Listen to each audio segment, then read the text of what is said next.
Hello, ladies and gentlemen. My name is Eddie Marcus, spokesman and advocate for basic human rights for all people. Basic human rights for all people mean that those rights that are given to you from your birth, inalienable rights that comes with your hope of having a wonderful life in these bodies, in these times, that's what I come to advocate. That's what I come to inform you about. Today, ladies and gentlemen, I got some very good information for you. And I'm going to talk to you as though you were my children. What I mean by that is I would tell my children the truth. I won't lie to them. I won't keep them trying to hurt their feelings. I'll tell them the absolute truth. And as best I know, that's what I'm going to do to you today. My subject matter is God's chosen people versus agents of Satan. God's chosen people versus agents of Satan. Ladies and gentlemen, first of all, let me tell you what God's chosen people are. Many of you have said that the Jews are God's chosen people. Some have said blacks are God's chosen people. Some have said whites are God's chosen people. Let me tell you this. God's people are all people. Every person that lives anywhere on the earth is God's person. God chose to make them. So when we say God's chosen people, we're not really talking about people who we think God loves most, because we know God loves us all equally. But God's chosen people are those who have chosen God. Let me say that to you once again. God's chosen people are those that have chosen God. Now let me tell you, we have, and let me just say this right quickly because I want to try to do this in a short period of time. We have said that the church, mind you, the church is a group of people that set aside by choice, their choice, to serve God, to stand up and represent God. The churches have preachers who are supposed to be the spokesman, that representative that is more familiar with the truth, and they're standing up telling you the truth. But let me tell you the truth that they have failed to tell you. The truth is this. The church, as it stands in America today, is an agent of Satan. Why? Because they will not tell you the truth. Why? Because they only tell you the truth that have been shaped up and formed up, that give God no credit, give God no power, and that's what they introduce to you. That's why when you see Christians walk, first of all, let me back that up a little bit. I want you to know this. The Catholic Church is an agent of Satan. The Protestant Church is an agent of Satan. And all of those people who are in there who say they believe in God, they might believe in God, but they're agents of Satan. Why are they agents of Satan? Because they do not serve God. Oh, they got a little ritualistic stuff that's been handed down through generation after generation, but that is not serving God. And that is why the world is as it is today. Now let me take a little step further and I'll come back to that. Agents of Satan. Agents of Satan take care of Satan's business. Satan is running this world. Right now we have politicians. And let me just say this to you. Politicians are agents of Satan. They don't care about God's plan. If you are a Democrat, you are an agent of Satan. If you are a Republican, you are an agent of Satan. If you are a Tea Party member, you are an agent of Satan. And any of these other third-party political groups that you have out there, you are an agent of Satan. Now, what makes you an agent of Satan? The thing that makes you an agent of Satan, because not a single one of you have a proposal, a plan, or concern that cares about every person on this planet. Well, you don't want to go out there that far. Let's bring it back into America. Not a single one of you have a plan, a proposal, an idea, a plan that would make things wonderful for every American citizen. Not a single one of you. You always got something for this group that's better than another group, and you got this plan, you got that plan, and they're all agents of Satan. Let me tell you this. Barack Obama, an agent of Satan for the same reason. George Bush, an agent of Satan for the same reason. And let me give you something. When George Bush came into office, he had a group that supported him, Republicans. Both agents of Satan. All you got to do is look around and you know. Then comes Barack Obama and those that supported him. All you got to do is look around and you'll know that he's an agent of Satan. Now it's in another election year getting ready to come up. And you got politicians coming out of the woodworks talking about what they can do better, what they can do better. They can't do a damn thing better, ladies and gentlemen. Every last one of them are agents of Satan. Now let me talk about Tim Pawlenty just for a second. He's the ex-governor of the state of Minnesota. He has screwed the people of Minnesota. Yes, he made some people happy, but for the most part, he has screwed them. And now you got all kinds of pain and suffering in the state of Minnesota. And this man wants to run up there and start saying he is the guy that got Minnesota straight. He is the guy that caused so much pain. And who is he talking to? He's not talking to you, the people of the state of the country. This man is talking to the powers that be. He's talking about the real agent of Satan on this planet. The real agent of Satan in the United States of America. Now, ladies and gentlemen, let me tell you, with this, let me kind of give you a little picture of what God is. God made the heavens, the earth, and all that everybody can see through the senses. Those things that we can't even get through the senses. God made it. And he made it solidly. The water stays in its place. The trees stays in their place. The flowers do their thing. The seasons do their thing. Everything working harmoniously. Your body put together, stays together. Allow the spirit that's in you to walk here and fro. Supposedly a fantastic operation. That is God. Then he puts choice in your hand for you to make the decision who you want to serve, God or Satan. And you choose Satan. You see, God has made it possible that everything that you should have heaven on earth, paradise on earth. That means that your dreams come true. All you got to do is exercise the gifts and talents that God has instilled within you. To love yourself, to love God, and to love everybody as though they were you. To look after each other, to make sure that not only are you doing good, but your neighbor is doing good, and settling for it no other way. That's the God kind of love. Anything less than that is an agent of Satan.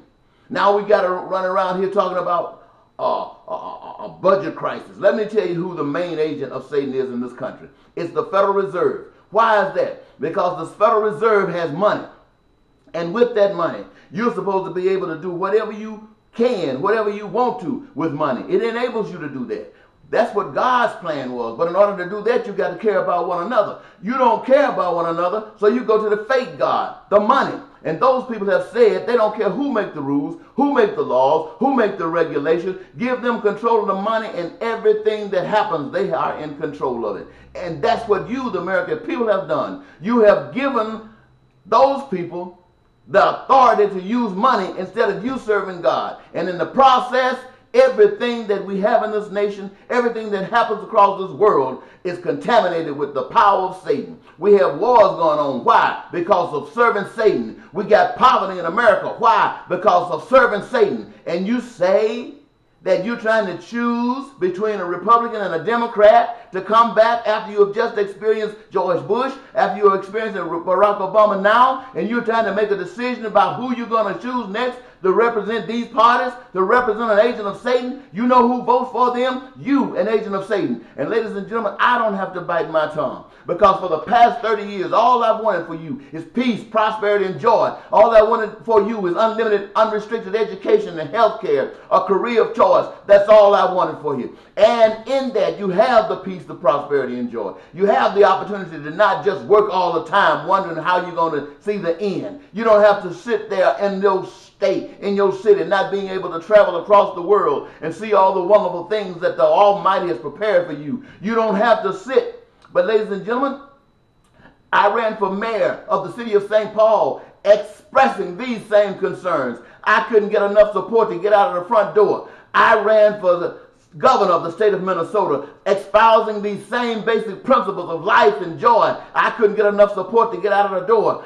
I ran for the United States Senate from the state of Minnesota, espousing these same basic principles of life, prosperity, and joy for every citizen of the state. I couldn't get enough support to get out of the door. I ran for president of the United States so that I could advocate that all of the people of the United States of America have the dream that they've had all their lives come true. I couldn't get out of the door with support. And I even ran against Barack Obama for president of the United States. I know I got one vote. That was me. My own family voted for Barack Obama. What was their concern? To see the first black president of the United States. Who gives a damn about the first black president, the first white president, the first woman president, when your pain and suffering is right there, slapping you in your face every day? And those of you who are hurting, those of you who God cares about, those who he has put the inspiration to give you the information so that you can rise up and stand up, you are controlled by the spirit of Satan, because you yourselves will not even support your own life.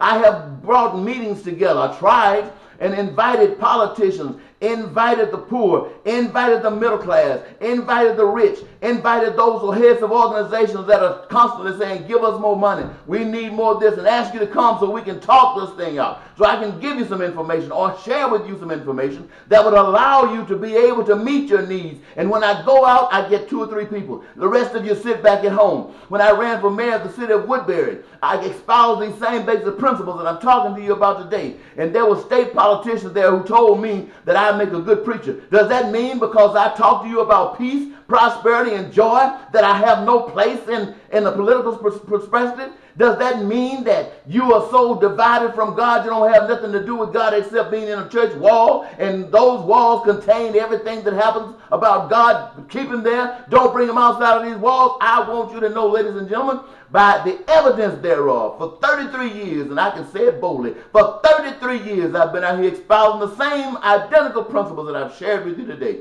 Because back 33 years ago, the Almighty Father touched me in such a way to come back and tell you, ladies and gentlemen, to tell you that all your pain and suffering, all of the things that you go through are your own makings, but you can change. When you see your kids out here walking with their pants down, smoking dope, doing drugs, getting sexual activities just for the game of it, and you ask yourself, this generation has changed. You know why this generation changed? Because their parents did not do the right thing. Their parents did not do the right thing. And this is a consequence of the suffering that's created and allowed by the generation before being handed down to the current generations today. That's one thing. But all of this activity and inactivity for the love of God, it happens because the church, those who have said that they were advocacy for God, are lying. They have not done a thing for God, and that is why the world is in the shape that it's in today. We're talking about ending a war in Afghanistan, bringing a few thousand guys home today, and other people saying this is a season for war. What the hell is that? And what are you sitting back, sitting on your loins, thinking that this is an answer? This is not an answer. Every day, every week, we have a disaster occurring. We got floods, we got hurricanes, we got tornadoes, we got the whole America going to hell in a basket, and there is no money to fix it unless you go to the Federal Reserve. That's your God. And they have put some punches on it that if you get that money, they get deeper and deeper into your control. And their plan is to create such a scenario that you are indebted to them in such a way that they got total control over your lives. And they have decided that many of you must be killed. Many of you must be put off the face of this earth. Allow what they consider a reasonable amount of people to continue to exist, that they can have control and power over their goings and coming of the day, while they themselves put themselves in a position of God. And there is an organization out there called themselves a church. I don't care what member of church you are, Catholic, Protestant, Baptist, Methodist, Jehovah's Witness, every last one of you are agents of Satan, and you ought to be ashamed of yourself. Talking to you today because somebody needs to tell you that you are nothing but a bunch of liars. You, the preachers, you have come and cursed me out. You've talked about me. You put me all in a basket saying you want to throw me in a trash can and burn me up. I've had people in foreign countries, because of the message that I give you today, say those same kinds of things to me. And I want to tell you, that is the way. In the hell like this, that's what you should say to a man of God. That's what you should say to a woman of God. Because a man of God, a woman of God, a child of God is not going to stand for this bull. And they will let you know that you are nothing but a hypocrite, a liar. Now, who am I talking to? I'm talking to the entire state of the United States of America. And I'm probably talking about to the whole doggone world. You are not serving God. I don't care whose building you're in. I don't care what political position you got. You are all agents of Satan. And if you want to change, if you want to be a servant of God, you've got to start standing up for the basic human rights of yourself, the basic human rights for every person. Why? Because that's the Spirit of God, the God that put you together, the God that bound you together, that says this is life. You must want it for yourself. you must want it for one another. Why? Because the spirit that is God lives in you. And anything shorter than that, you are an agent of Satan. Woo! Now, I was at a church last night, and I heard a missionary speak. Her name was Missionary Sims. Missionary Sims, God bless you. And she gave it like it is. She told the truth, and she didn't care who it hurt. It only hurt those who wears those shoes. And if I've hurt you, it's only because you wear those shoes. If you are excited, it's because you know what I'm telling you is the truth. And you are so glad that now you might not stand alone. And I say that because there are some of you out there who love God with all your heart. And you're having the same troubles that Jesus had. You're having the same troubles that I'm having. But that's not enough. The troubles are going to continue. You are needed. You must magnify the truth. You must magnify God in such a way that this earth changes or they nail your butt to a cross. That's the only difference between a child of God and an agent of Satan. Thank you very much.